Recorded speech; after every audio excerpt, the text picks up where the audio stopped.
barg'im kelur, çileyip sazimni daima ko'rgim kelur, kuygan yarimni yanıga barg'im kelur, çileyip sazimni ko'nglini tutqim kelur,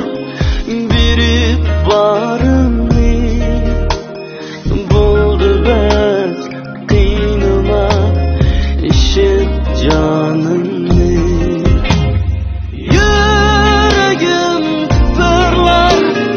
yarimni ko'rsam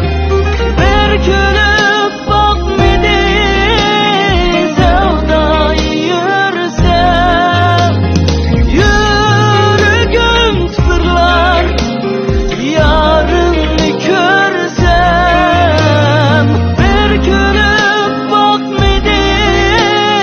savdo yursam parvona ekanman aslimni bilsam bo'ldi bas qiynama ishib jonimni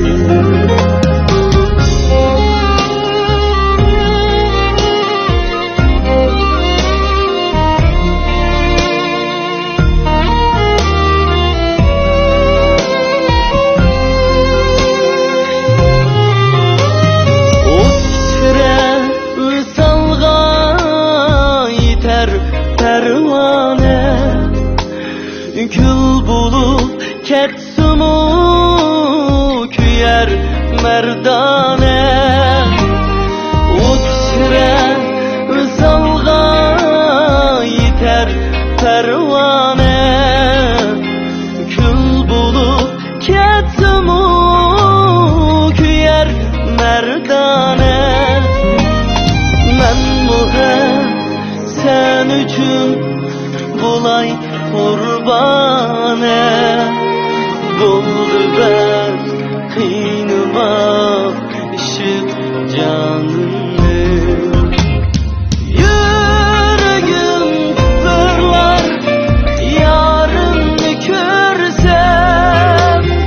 bir külüp bakmedi sevdayı yürsem yüreğim fırlar yarını körsem bir külüp bakmedi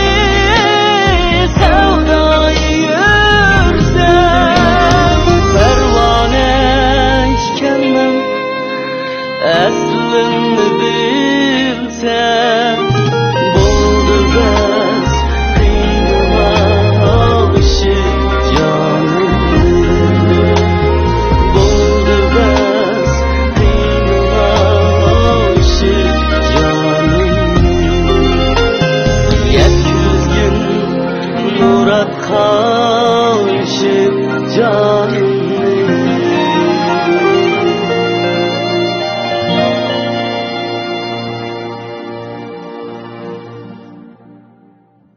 Lala şirketining mahsulot iste'molchi mulozimat vakolatchi qatorliq butun xalqi uchrashib, yangicha part setishda andiz yaratgan iste'molchini chiqish qilgan yangicha to'r savdo sistemasi e'lon qilinish munosabati bilan asli bahosi 199 yuandan izchil setilayotgan Bibi Lala ipak taloliq mashhur 100 chapligidan bir qop setib olgan xaridorlarga shirkat 11 oy har oyda bir qop 100 chapliqni haqsiz sovg'at qilish faoliyatini uyushtirdi. Faoliyatga qatnashtirgan mahsulot soni chekli. Lala şirketi sizga haqiqiy yeni iste'mol madaniyati ato qiladi.